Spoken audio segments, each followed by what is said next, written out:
Today we're examining the distinction between an expat and a digital nomad. These terms are often mentioned in discussions about living abroad, but they represent different approaches to life and work outside one's country. We'll explore their definitions, how they differ in practice, the reasons people choose each path, and what these lifestyles reveal about global trends. If you find this analysis useful, please consider liking the video and subscribing to support the channel. So let's begin. An expat or expatriate is defined by its Latin roots.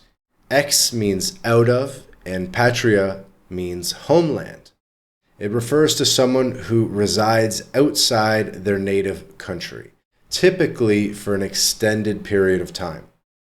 This could be an American accountant working in London or a Japanese teacher assigned to a school in Brazil. Expats usually establish a stable base in one location. Key words here, by the way, often due to a job or personal decision, and maintain ties to their home country with the possibility of returning. A digital nomad, by contrast, is someone who works remotely using digital tools, enabling them to travel frequently and live in multiple places without a fixed address. This might be a software engineer spending 3 months in Spain, then moving to Japan, relying solely on an internet connection to sustain their income. The way these groups settle or don't marks a clear divide. Expats commit to a specific location for a defined period. Typically long-term, they might rent a house, enroll their kids in local schools, or build routines such as a weekly grocery trip, signing up for a gym, right? For example, a British manager in Singapore could sign a 2-year lease and join a community group, creating a temporary but tangible life there. Their stay has structure, even if it's not permanent. Digital nomads, however, prioritize mobility. They rarely stay in one place long enough to establish deep roots. Perhaps a month in a short-term rental in Athens, followed by 6 weeks in a co-working space in Buenos Aires. Their lifestyle is fluid, with possessions kept minimal and plans left open-ended. Employment further separates the two. Expats are often linked to conventional work arrangements, sometimes not always. Many are relocated by employers, like engineers on an overseas project, or diplomats posted to an embassy, sometimes with benefits like housing or travel allowances. Others move more independently for specific roles, such as a doctor practicing in Australia, or retirees moving abroad like Canadians settling in Portugal or Mexico. Their presence in a country is tied to that job or life stage. Digital nomads, on the other hand, depend on remote, location-independent work. They might be self-employed or work for companies that allow full flexibility. A nomad could be drafting reports from a cafe in Vietnam one day and consulting clients from a cabin in Norway the next, as long as the work gets done.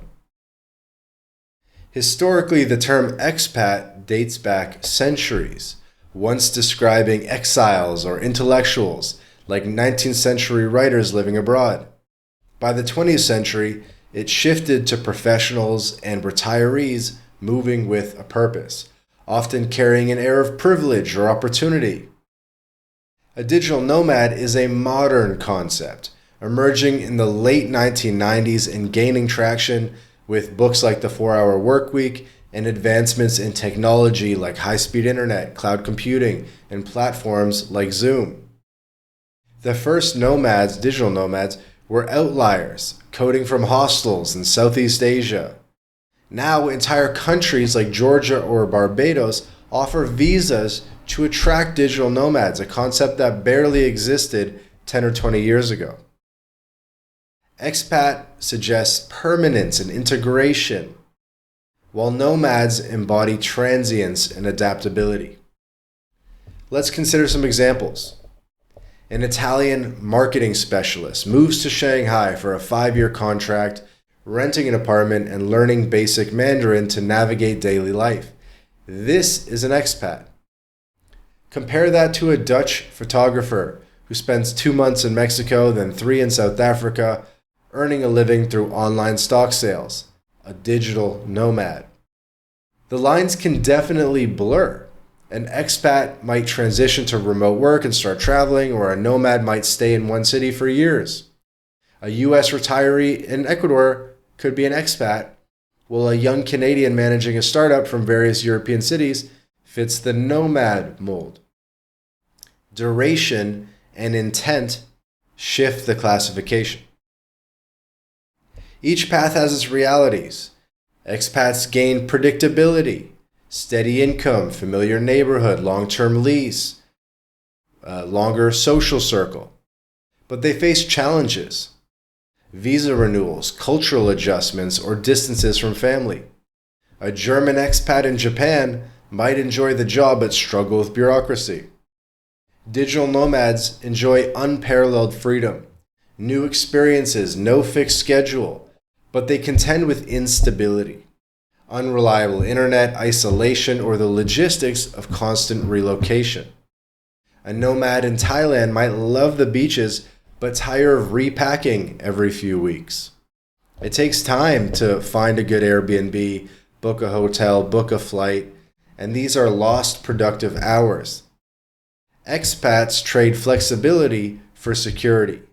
Nomads sacrifice certainty for variety.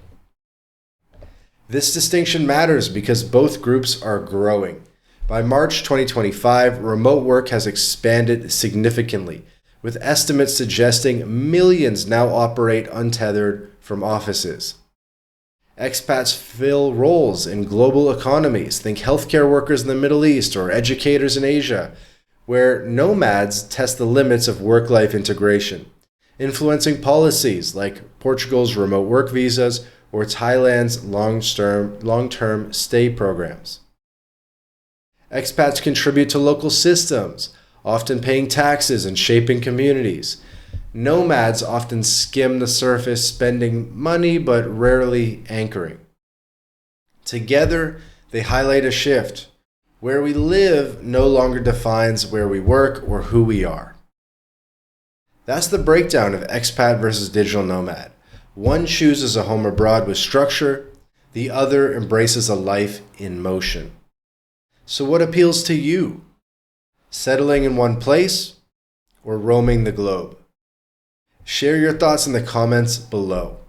And if you enjoyed this video, please like it, share it with expat or nomad friends, and subscribe to the channel for more videos about second passports, living abroad, being a digital nomad, being an expat, Latin America, Southern Europe, and going where you're treated best.